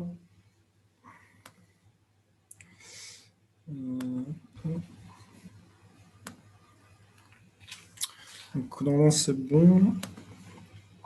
Bah, écoute, merci beaucoup pour cette invitation. On va essayer de... Pour l'instant, moi, je vois encore les remerciements de Fabien. Ah, pardon. Je sais pas si tu as arrêté, Fabien, le partage. Normalement, je suis sorti. Mais attends, je vais vérifier. Il faut arrêter le partage, Fabien. Alors, j'ai arrêté, enfin, j'ai mis en pause, je ne sais pas, arrêter. Non, c'est pas ça. Voilà, c'est bon. C'est bon. OK. Merci. C'est bon pour vous? Oui, c'est bien. Ok, donc merci beaucoup pour l'invitation. On va essayer maintenant de centrer en fait toute la discussion sur la maladie coronaire elle-même et sur une imagerie qui est plus spécifique, mais vraiment que l'imagerie endocoronaire, en essayant de vous présenter en fait le fonctionnement, l'utilisation pratique, en pratique clinique, puisque c'est quelque chose qui est quand même utilisé de manière fréquente et on peut même dire quotidienne, et les perspectives en particulier en essayant de rebondir sur ce qui vient d'être dit juste avant et sur les applications sur l'application un peu multimodale et d'association sur la plaque vulnérable en particulier. Donc, il y a des choses qui ont déjà été dites, que vous connaissez. Simplement pour recentrer la présentation sur la maladie coronaire, vous savez en fait que la maladie coronaire, elle débute par des facteurs de risque, le diabète, le tabac, le surpoids, etc., qui vont amener à un développement asymptomatique de la plaque athéromateuse, avec tous les mécanismes que vous connaissez bien, que ce soit la dysfonction endothéliale, le stress oxydant, l'activation cytokinique, les molécules d'adhésion, etc., qui vont en fait développer la maladie de manière régulière pour aboutir à l'angine de poitrine, l'angor stable. Et toute la maladie va se déstabiliser dans ce qu'on appelle le syndrome coronaire aigu, qui est, comme on l'a vu, principalement secondaire à une rupture de plaque, donc qui est représentée ici sur une coupe anatomique, où on a cette chape fibreuse dont on a parlé depuis le début, qui va se rompre et mettre la bouillie lipidique en contact avec le sang, et donc activer la thrombose et les plaquettes. Donc tout le but du jeu est finalement d'essayer de découvrir la plaque avant qu'elle rompe, et d'essayer de retrouver en fait ces plaques vulnérables.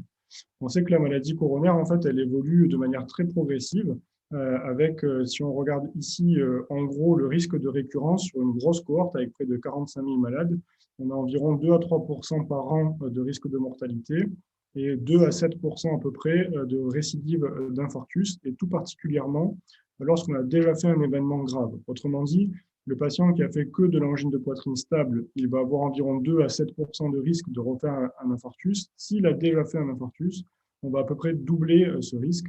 Et donc, une fois qu'on est rentré dans la maladie instable, on y reste, et c'est quand même des événements qui sont importants, puisque 10 à 15% par an, avec un pronostic qui peut être engagé, c'est quelque chose qu'il faut essayer de rechercher pour éviter de nouvelles complications. On sait aussi que les événements ne sont pas liés nécessairement à la lésion coupable au départ, mais qu'environ 4 fois sur 5, on a en fait une maladie qui évolue sur une autre artère. Autrement dit, ce n'est pas lié à un échec du traitement, ce n'est pas un problème lié à la revascularisation initiale, par exemple avec une resténose ou une thrombose du stent, ou parce que la lésion n'a pas été bien traitée, mais bien une évolution progressive de la maladie sur l'ensemble de l'arbre coronaire. Donc finalement, tout notre travail, ça va être essayer de personnaliser la prise en charge des patients, en prévention primaire d'abord par l'évaluation des facteurs de risque et les campagnes d'information, la génétique éventuellement, ce qui n'est pas tellement le propos ici, mais plutôt d'évaluer ensuite l'individu à risque, l'individu qu'on peut dire vulnérable, qui risque de déstabiliser la maladie, et essayer de le retrouver avant qu'il devienne cardiaque, avant qu'il ait déjà fait un événement. Et le deuxième intérêt, c'est de rechercher les patients avant qu'ils fassent une récurrence ischémique lorsqu'ils ont déjà fait un événement. Autrement dit, le rôle de l'imagerie dont on parle depuis tout à l'heure, que ce soit l'imagerie moléculaire, l'imagerie de coupe ou l'imagerie endocoronaire qu'on va voir maintenant, a deux intérêts. Le premier, d'éviter aux patients de faire un événement et donc de rentrer dans la maladie instable. Et deuxièmement, lorsqu'il a déjà fait un événement, d'éviter d'être dans les 10 à 15% de récurrence que je vous ai présenté juste avant. Ce risque résiduel, il est lié à de très nombreux éléments, la clinique, la maladie coronaire elle-même, la diététique, l'inflammation, le stress oxydant, la génétique, etc. Et une partie qui est liée à l'arbre coronaire lui-même et à la morphologie des plaques, et donc de la plaque vulnérable sur laquelle on va maintenant s'étendre un peu plus. On en a déjà parlé un peu avant, donc vous savez que c'est déjà très bien décrit sur les plans anatomiques et sur l'imagerie, qu'elle soit de coupe ou l'imagerie endocoronaire qu'on va voir maintenant. La plaque vulnérable, elle est maintenant bien décrite avec ce cœur lipidique et surtout cette chape fibreuse qui est représentée donc, sur la coupe anatomopathologique et aussi sur le cadavre, la coupe de cadavre, d'artère de cadavre. Ici, vous voyez, on a une chape qui est toute fine et qui va se rompre et donc faire à ce moment-là le lit de la thrombose et donc le risque de boucher complètement l'artère. Donc finalement, le but du jeu, c'est essayer de trouver cette plaque qu'on dit donc vulnérable. Le problème, c'est que le premier examen en pratique clinique, c'est la coronarographie, l'angiographie. Donc pour ceux qui n'ont pas l'habitude de ces images, on a ici en fait le cathéter qu'on utilise, on injecte de l'iode et on fait ensuite des rayonnements X. On a ici la coronaire droite avec, comme vous pouvez le voir au départ, une morphologie qui est tout à fait lisse avec des diamètres qui sont réguliers tout au long de l'artère.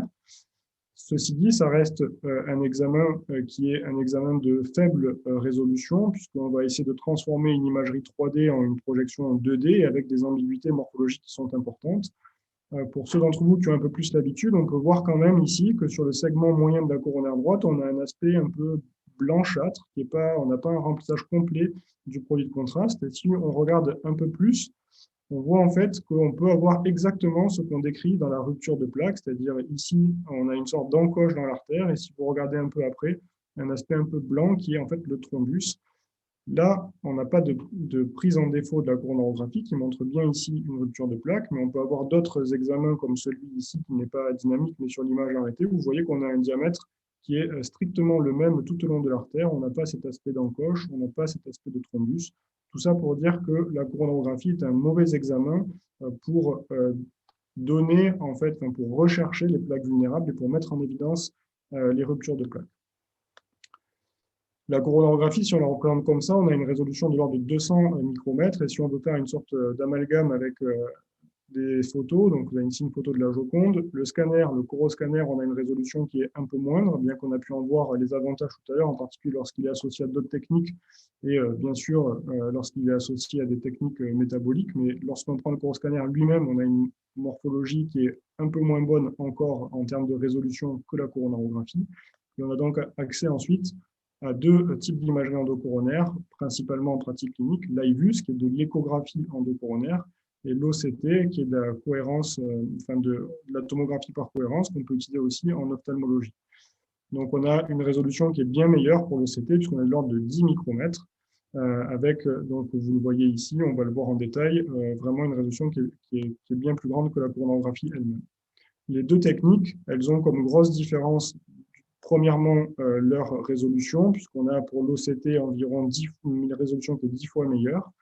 En revanche, on a une profondeur qui est moins bonne. Autrement dit, on va très bien voir la paroi artérielle. On va bien voir les 3 tuniques de la paroi artérielle et on va en revanche moins bien voir la profondeur, comme vous pouvez le voir ici sur cette image. C'est la grosse différence entre les deux. L'IVUS, c'est simplement de l'imagerie avec de l'échographie. Donc là, vous avez représenté ici ce qui est une console en pratique de tous les jours. On va utiliser en fait un guide qu'on va mettre dans la coronaire et mettre sur ce guide donc la sonde d'échographie qui va permettre avec des ultrasons de reconstituer l'image et qui nous permet d'avoir ce type d'image. Donc la partie centrale ici est liée à la fibre, donc c'est de l'image perdue. Et on va avoir ensuite la lumière artérielle et toute la paroi et on va pouvoir ainsi caractériser les plaques avec, lorsque l'on a un aspect plutôt hypoéchogène, c'est-à-dire qui est plutôt noir, une plaque qui est considérée comme étant molle, fibrolipidique.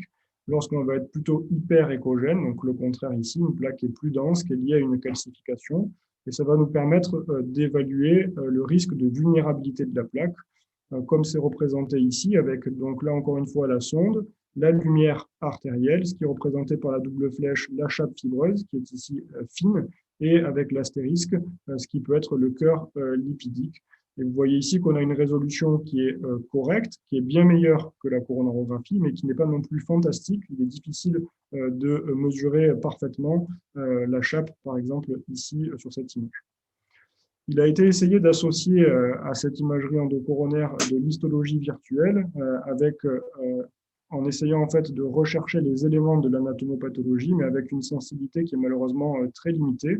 On arrive à faire de belles images, mais on n'arrive pas en fait à définir de manière fiable les différents composants, puisque vous voyez que les sensibilités qui sont annoncées dans les différentes séries sont de l'ordre de 40 à 50% pour les composants de plaques. Donc, c'est clairement pas suffisant pour être utilisé en pratique de tous les jours. C'est donc développer une autre technique, donc qui est l'OCT, la tomographie par cohérence optique, qui cette fois-ci va utiliser en fait une lumière, un laser infrarouge, qui va être mis en fait pareil sur le guide intracoronaire et qui va fonctionner en fait avec simplement le faisceau qui va revenir en fait de les différentes interfaces qu'il va pouvoir traverser. On va pouvoir ainsi reconstruire en redétectant cette lumière rétrodiffusée les différents aspects de la plaque. Ça permet une très grosse résolution, on a dit de l'ordre de 10 micromètres.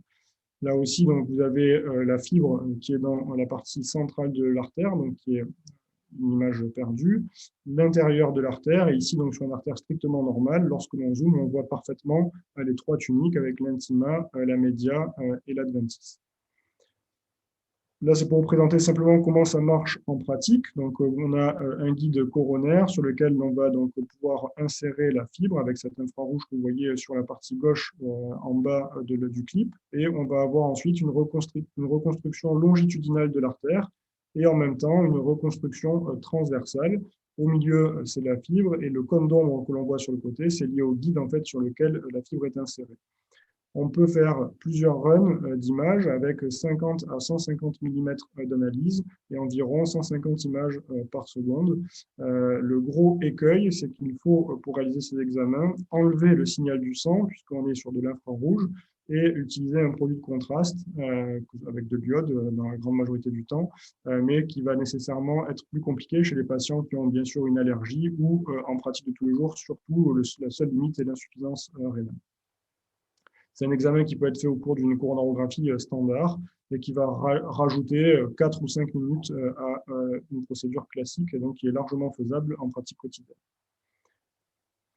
L'OCT, elle a plein d'utilisations en pratique de tous les jours.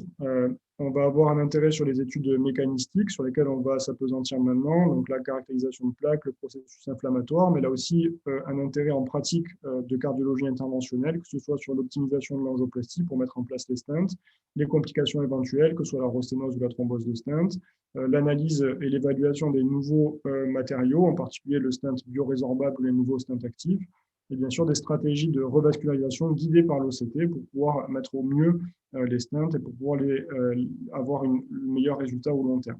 On va nous parler aujourd'hui particulièrement des études mécanistiques, mais c'est simplement pour vous montrer que c'est une technique qui n'est pas du futur ni des perspectives, mais bien utilisée tous les jours.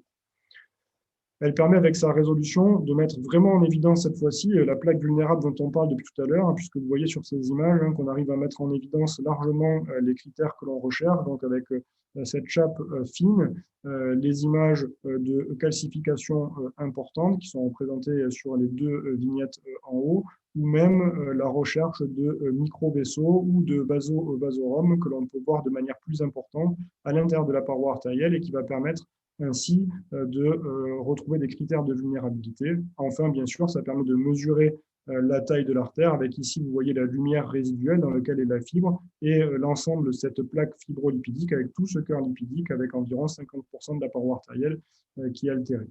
Ça permet aussi de faire des analyses de cohortes, et sur les histogrammes qui sont présentés, vous voyez que la vérité est réellement que lorsque l'on a une chape fibreuse qui est faible, on retrouve beaucoup plus de rupture de plaques que lorsque l'on a une chape fibreuse qui est épaisse.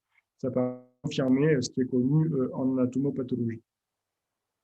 Si l'on revient à cette image de coronaire droite que je vous ai présentée tout à l'heure, où on a l'impression d'avoir un diamètre qui est tout à fait homogène le long de l'artère, et que l'on ne comprend pas tellement pourquoi le patient a fait un infarctus. Si l'on regarde avec l'OCT, on voit finalement que ce n'est pas du tout vrai, et qu'on a une plaque ici en bas qui est avec une plaque calcifiée et une chape fibreuse qui est fine, et des images classiques de rupture de la plaque. On voit ici en fait la chape qui a été rompue, avec un thrombus qui devait être à l'intérieur et qui a été complètement détergé par les traitements thrombotiques. Autrement dit, la coronarographie, l'angiographie a été prise en défaut, mais l'imagerie endocoronaire permet vraiment de rétablir le diagnostic et d'optimiser le traitement du patient. La rupture de plaque, elle a été retrouvée par différentes autres techniques, mais simplement cette étude pour vous montrer qu'on a en fait avec l'OCT environ 100% de sensibilité sur le thrombus, et environ 73% de sensibilité sur les ruptures de plaques, contrairement à la scopie, en fait, enfin, la vidéoscopie, où on va voir en direct l'intérieur de l'artère, ou avec l'IVUS, où on a simplement que 40% des ruptures de plaques et 30% du thrombus, contrairement à l'OCT, donc qui est beaucoup plus sensible, avec une résolution qui est bien meilleure. Maintenant, c'est quoi les perspectives de cette imagerie? Je vous en ai présenté trois. Donc, d'abord, l'optimisation de l'imagerie avec en fait l'expérience des docteurs et différentes sémiologies d'imagerie qui permettent maintenant de rechercher, en plus des ruptures de plaques et des érosions de plaques, des choses plus difficiles à voir, comme par exemple les macrophages en surface, où on a en fait des définitions d'imagerie avec par exemple cette image ici, où on a une clarté importante, puis à l'intérieur quelque chose qui est beaucoup plus sombre et des cônes d'ombre. Alors ce sont bien sûr que des analyses, disons, pour l'instant de recherche, qui ne sont pas encore utilisées dans la pratique de tous les jours, mais l'idée de cette diapositive, c'est de vous montrer qu'en plus de la pratique de tous les jours, on peut développer en fait des caractéristiques sémiologiques d'imagerie qui permettent de rechercher en fait les éléments de la plaque vulnérable. On peut aussi développer la technique avec des restructurations et des constructions 3D. Là, c'est représenté donc, avec un stent qui a été mis en place. Vous avez l'image longitudinale et l'image transversale que je vous ai présentée tout à l'heure. On peut reconstruire l'intégralité de la coronaire en 3D et ensuite, avec des algorithmes, pouvoir vraiment se déplacer à l'intérieur de l'artère et voir s'il y a des endroits où on va avoir une plaque calcifiée, une plaque qui semble instable, et dans cet exemple, mettre en évidence la bonne apposition et le bon placement du stent ou non. Il y a de nombreuses études mécanistiques qui ont été développées avec l'OCT, simplement parce que si l'on repart sur cette diapo dont vous a parlé au tout début Alexis en guise d'introduction, on sait qu'on a une évolution de la maladie qui est liée, on l'a dit, évidemment aux artères qui ont déjà été traitées, mais surtout dans au moins 50% du temps à une évolution de la maladie en dehors de l'artère initialement traitée. Maintenant, la question, c'est comment on fait pour savoir quelle est l'artère qui va évoluer et quelle artère ne va pas évoluer vers une récidive et vers une récurrence chez le patient qui a déjà fait un événement. Il y a plusieurs essais qui ont été proposés. Donc là, je vous présente ici une cohorte sur plus de 1400 malades sur lesquels en fait, on a pris en charge l'infarctus comme à l'habitude, on a traité l'artère qui était malade. Et en plus de ça, on a proposé de faire une OCT complémentaire sur l'ensemble de l'artère et analyser les plaques chez les patients, et on les a suivis pendant près de 4 ans. Et on remarque qu'il y a 33% des patients pour lesquels, en dehors de la lésion coupable de leur événement, on retrouve une plaque fibrolipidique qui est significative. Et chez ces patients-là, c'est les histogrammes qui sont présentés, donc soit on a une plaque, soit on ne l'a pas. On a beaucoup plus d'événements. Alors, c'est des événements durs ici, c'est-à-dire AVC, infarctus du myocarde, revascularisation urgente ou décès, avec presque 3 fois plus d'événements chez des patients qui avaient une plaque fibrolipidique retrouvée lors de l'imagerie au départ pendant la prise en charge de leur infarctus. Donc l'OCT ici a un rôle majeur puisqu'elle permet en fait de rechercher une vulnérabilité chez ces patients et de leur proposer éventuellement un suivi un peu plus rapproché et un traitement peut-être plus agressif. De la même manière, on peut rechercher en fait le niveau d'instabilité globale des plaques. Si l'on regarde des patients qui ont fait un événement coronarien et que l'on va rechercher les autres lésions, même si elles n'apparaissent pas significatives en termes de surface ou de volume, mais que l'on regarde avec l'imagerie en haute résolution, ça permet de rechercher en fait tout ce que l'on connaît de la vulnérabilité de plaques, l'accumulation des macrophages, les micro-vaisseaux, évidemment les ruptures de plaques et les chappes fibreuses fines, les calcifications, etc. Et ensuite, on peut évaluer une sorte de vulnérabilité globale du patient qui va être évidemment pondérée entre le fait qu'on ait eu une érosion, une rupture de plaque ou des événements plutôt à venir. Évidemment, plus on a eu déjà un événement, plus on a de risques d'en refaire. C'est ce que je vous ai présenté au début. Enfin, on peut avoir une approche translationnelle et multimodale avec cette cohorte récemment publiée, Optico-ACS, qui va étudier en fait de l'analyse moléculaire de thrombus, du phénotypage immunologique et l'OCT. Et ils ont démontré dans cette cohorte une corrélation entre les morphologies de plaques et les phénotypages immunologiques. C'est-à-dire qu'ici, ils ont regardé chez les patients qui avaient soit une rupture de plaque, donc c'est le RFC, soit ceux qui avaient une chape fibreuse intacte, donc c'est IFC. Et on a comparé en fait la morphologie de la plaque elle-même. Donc, bien sûr, quand on a déjà eu une rupture de plaque, on avait une chape fibreuse plus fine. Mais vous pouvez voir ici des éléments intéressants avec des CD4 et des CD8 qui sont plus importants et avec leurs effecteurs qui sont en quantité plus importante retrouvée ici. L'idée, en fait, de ce type de cohorte, c'est de dire qu'avec une approche translationnelle et multimodale, on pourrait évaluer d'une part la partie morphologique, avec ce qu'on connaît déjà bien dans la patte, et de rechercher d'autres marqueurs qui pourraient permettre d'évaluer le risque du patient, son risque global, son risque de récurrence. Enfin, la dernière perspective, c'est d'essayer de proposer une vraie cartographie de l'athérome. Et il y a plusieurs études, j'en ai choisi une, puisque c'est une étude française et une étude parisienne qui est développée par l'équipe de la Pitié-Salpêtrière et le professeur Sylvain. L'idée, c'est de prendre en charge en fait, un patient pour un syndrome coronaire aigu, disons de manière conventionnelle. Il va avoir le traitement de thrombotique, la revascularisation coronaire. Et là, on essaye d'être vraiment maximaliste. On fait de l'imagerie avec de l'OCT dans les 3 troncs coronaires de manière large, même s'il n'y a pas de lésion. Et on associe ça à un phénotypage métabolique et lipidique un peu large. Et l'idée de ça, c'est de pouvoir en fait faire une sorte de cartographie complète avec des nouveaux algorithmes d'imagerie. Et idéalement, alors là, c'est des images qui ne sont pas très jolies parce que c'est très débutant, mais l'idée, c'est de pouvoir, si vous voulez, prendre cette artère et l'ouvrir complètement comme un livre et de pouvoir ensuite développer les plaques d'athérome et de dire, par exemple, on va avoir une couleur rouge si on a une vulnérabilité, une couleur bleue si on ne l'a pas, et de pouvoir faire, en ayant ouverte complètement cette artère, une sorte de proportion de vulnérabilité chez le patient, et de dire que celui qui a un seuil élevé, il va avoir un risque plus important, il faudra donc proposer un suivi plus rapproché et peut-être un traitement un peu plus agressif. En guise de conclusion, je voulais dire que l'imagerie endocoronaire, c'est un rôle majeur dans la pratique courante pour le syndrome coronaire aigu pour lequel on n'a pas trouvé d'évidence, parce qu'il n'y a pas de thrombus visible ou parce qu'on n'a pas d'artère bouchée. Bien sûr, lorsqu'on a un syndrome coronaire qui est d'origine non athéromateuse évidente, comme sur la coronaire droite que je vous ai présentée tout à l'heure. J'espère vous avoir montré que c'est un nouvel outil dans l'évaluation du risque de récurrence ischémique, un outil qu'on peut utiliser en pratique clinique de tous les jours. En plus de ça, on peut imaginer des indications qui vont s'étendre, en particulier avec un intérêt translationnel et une approche multimodale, et bien sûr une analyse fine de la plaque, et dans l'avenir une cartographie complète de l'athérome des patients pour essayer d'évaluer leur risque de vulnérabilité au long terme.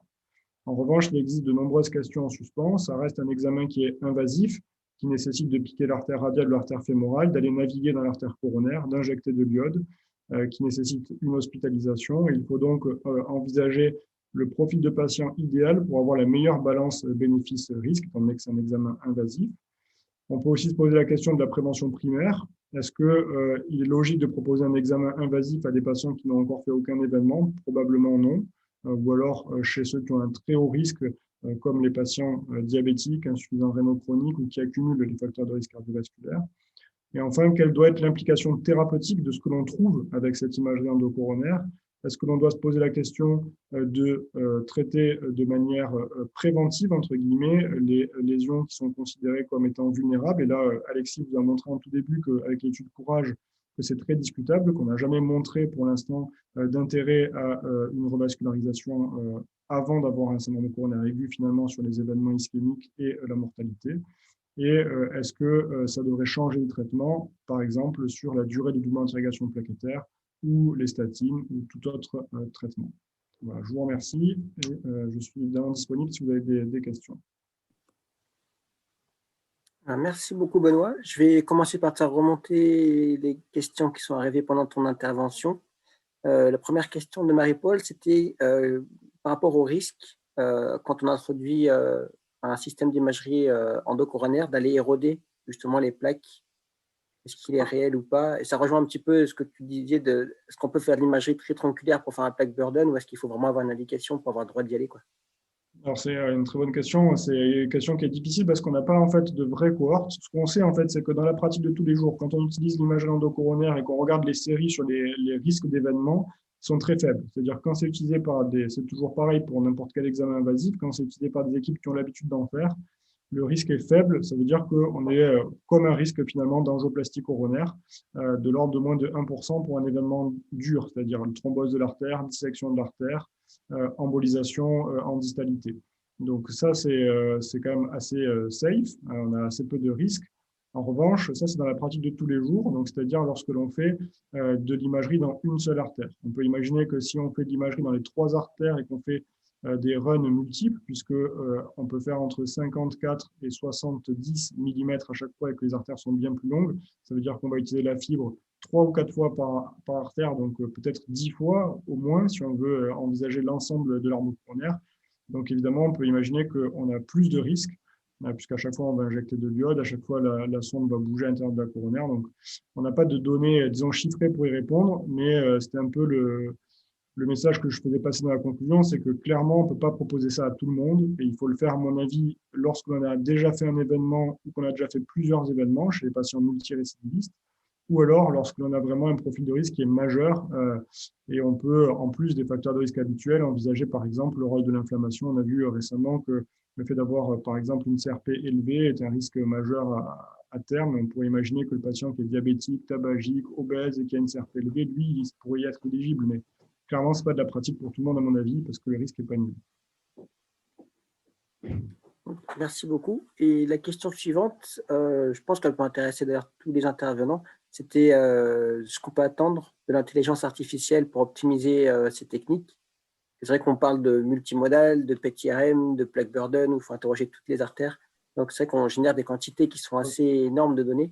Ça aussi, c'est une question hyper intéressante. Alors, je laisserai Fabien Yafil répondre pour sa partie, mais disons que sur la partie imagerie coronaire, c'est assez mauvais pour l'instant. On a essayé de travailler dessus. En fait, la difficulté, c'est que l'intelligence artificielle, pour l'instant, elle est pas mauvaise sur l'imagerie de coupe, puisque en fait, ce sont des images qui sont multiples. Là, on parle en fait de quelque chose qui est tout à fait dynamique.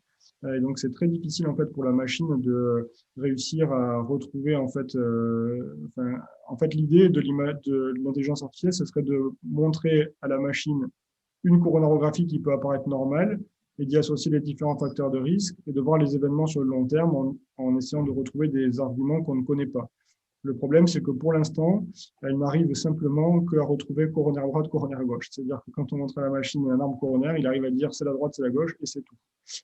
Donc, ça va se développer, c'est sûr. Il y a beaucoup de gens qui y travaillent, et c'est, à mon avis, hyper intéressant pour l'avenir. Mais pour l'instant, aujourd'hui, en tout cas pour la partie coronarographie, c'est hyper balbutiant, mais je pense que ce n'est pas le cas pour l'imagerie de coupe. Et peut-être vous voulez rajouter quelque chose sur cette partie. Sur la médecine nucléaire ou sur l'imagerie de coupe, je pense que c'est un peu mieux développé, mais en tout cas, c'est, à mon sens, c'est vraiment l'avenir. Peut-être juste rajouter, je suis assez d'accord. Enfin, Je pense que c'est peut-être une des parties plus intéressantes, c'est peut-être sur le coroscanner aussi, où on a quand même vraiment, il y a une somme de données qui sont énormes et que c'est difficile d'arriver à analyser ça de manière un petit peu organisée et structurée. Enfin, on parle d'une plaque, mais en fait, la réalité, c'est que souvent, quelle que soit la technique, il y a une infiltration un peu diffuse. Donc, c'est vraiment, on a vraiment besoin de paramètres un petit peu globaux. Et ça, c'est difficile à faire manuellement et c'est très, très laborieux. Donc, c'est vrai que là-dessus, moi, j'aime pas trop le terme intelligence artificielle, je dirais plutôt intelligence avancée. Ça serait vraiment plutôt d'aider à une pré-analyse un petit peu de toute cette somme de données et puis d'arriver un petit peu à valider derrière que finalement, ce qu'on en tire est cohérent avec ce qu'on voit et d'avoir des critères un petit peu plus quantitatifs de tout cet athérome qui soit. C'est toujours pareil. Moi, j'aime bien avoir quand même un lien entre ce que je vois et ce que j'analyse. Et c'est vrai que je pense que l'idée d'avoir une espèce de boîte noire qui va tout d'un coup tout trouver, ce qu'on n'avait pas trouvé, je veux dire, ça, j'y crois pas trop pour l'instant, parce que je me tromperais, mais c'est vrai que d'avoir au moins des outils qui permettent d'analyser de manière vraiment rapide et pousser toute la somme de données qu'on a, ça sera vraiment utile. Merci beaucoup. Je ne sais pas s'il y a des personnes qui veulent prendre la parole ou poser des questions. Sinon, je pense qu'on est arrivé au terme du webinaire. Donc, dans ce cas-là, je vais remercier encore une fois tous les orateurs et puis bien sûr tous les participants. Ah, une question qui arrive. Les plaques carotidiennes fémorales et coronaires sont-elles différentes? Je ne sais pas si l'un de vous deux veut y répondre. J'avoue que moi, je ne connais pas du tout les plaques fémorales. Les plaques fémorales sont souvent plus riches en cellules musculaires lisses. Après, elles sont assez peu explorées, il faut être clair, à ma connaissance. Mais c'est vrai que c'est plutôt à ma connaissance, il y a assez peu de ruptures de plaques, c'est plutôt des proliférations de cellules musculaires lisses, de ce que j'en sais, mais il doit y avoir probablement, si on regardait un petit peu plus en détail, peut-être qu'on découvrirait des choses qu'on ne connaît pas. Hein. Je pense que c'est vraiment le message un petit peu de ce webinaire. C'est vrai que l'imagerie offre une opportunité pour vraiment mieux comprendre les différents aspects de l'athérosclérose chez les patients. Et donc ça, c'est vraiment intéressant. Et moi, j'avais dit sur les coronaires et les carotides, c'est vrai que les coronaires, c'est souvent, il y a des facteurs spastiques qui doivent jouer un rôle important qu'on n'a pas dans les carotides. Et les plaques carotides sont souvent à des stades plus évolués, encore que, comme on voit avec l'imagerie, on se rend compte que probablement des plaques plus précoces peuvent aussi jouer un rôle dans les symptômes. C'est sûr. En plus, on a en fait la difficulté avec les artères de gros calibre, que sont les artères fémorales ou carotides, de ne pas tellement pouvoir faire d'imagerie endo-carotidienne ou endo-fémorale, parce que, en tout cas, avec de l'OCT ou de l'IBUS, on a une profondeur qui n'est pas suffisante et la résolution n'est pas bonne.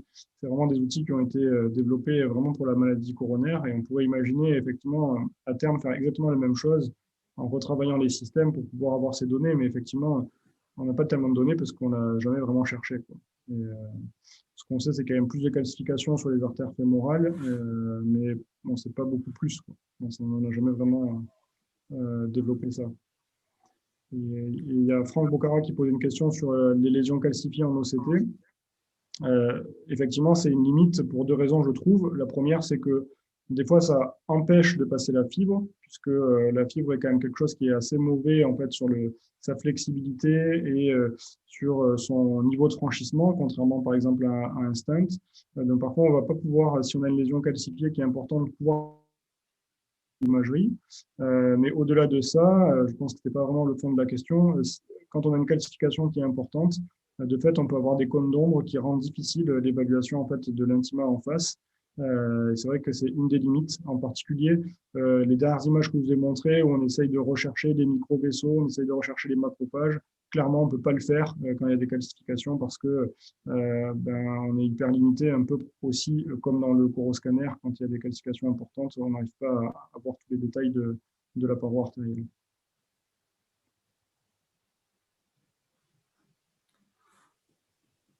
Ok, donc je pense qu'on a terminé pour cette session. Donc merci encore aux orateurs et puis à tous les participants. Et j'espère qu'on vous retrouvera pour le prochain webinaire, donc sur la LP petit a. Je ne sais pas, Thomas, on a déjà la date et sinon il y aura un mail qui va arriver bientôt. On envoie ça. Le 7 avril. 7 avril, ok. Donc vous pouvez le noter dans vos calendriers. Merci à tout le monde. Bonne soirée. Merci, bonne soirée. Au revoir. Au revoir. Merci, au revoir. Au revoir.